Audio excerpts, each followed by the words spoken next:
Time to review for the test. Let's see how you did on your study guide.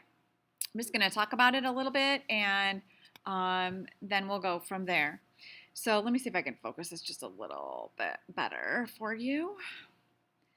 Of course, remember as I'm going over this that you can absolutely pause the video and you can use any of my answers for your answers.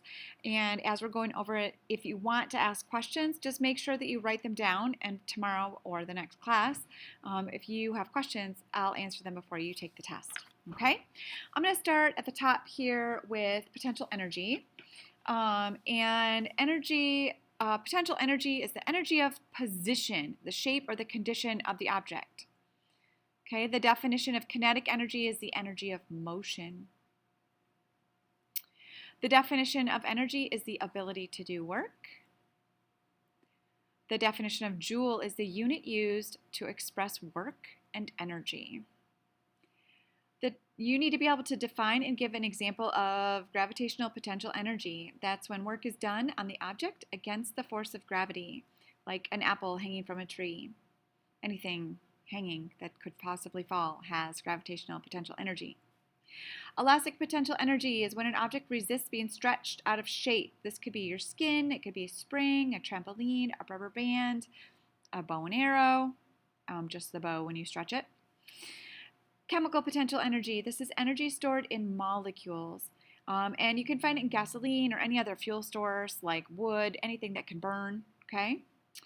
Electrical potential energy is maintained by a power source. So like it's a power plant or a windmill or a solar cell or a hydroelectric plant is something that can actually make energy. All right. Nuclear energy is the movement of molecules that make up an object. It's usually the temperature of a substance. Okay, it's very similar to thermal energy when we're talking about potential energy.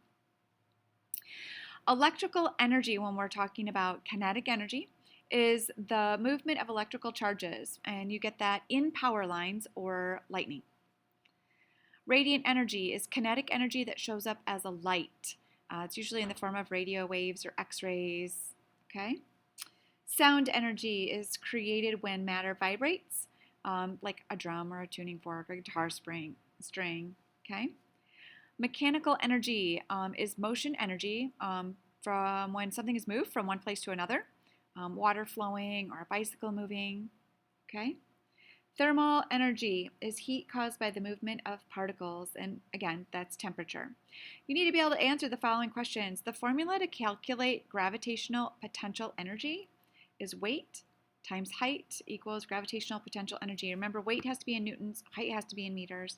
Gravitational potential energy is reported in joules.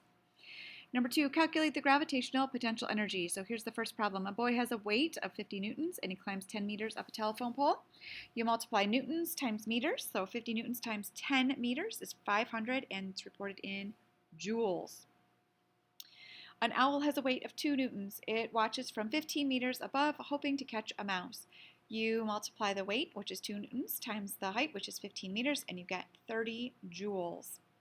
Make sure you know how to do that. I'm sure you can. You've all been learning about math. Number 3, how is mass related to the kinetic energy of an object?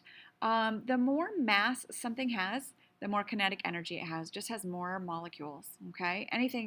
Whatever it is, the thing with the most molecules has the most kinetic energy because every molecule is moving. What does the law of conservation of energy state? It says energy is conserved in a closed system and energy cannot be created or destroyed. Number 5, if a red balloon is higher than a blue balloon and both balloons have the same weight, which ball has more potential energy? The answer is the red balloon, and why? It's because it's higher from the ground, so it's like resisting the force of gravity more. Okay, use the figure below to answer the following questions. So which position has more gravitational potential energy, A or B? A is higher, so of course the higher one has more potential energy. And which now we're looking at this bottom question. Which type of energy is A? So this is A and this is B. I don't know if you can see them very well. But A is electrical energy in.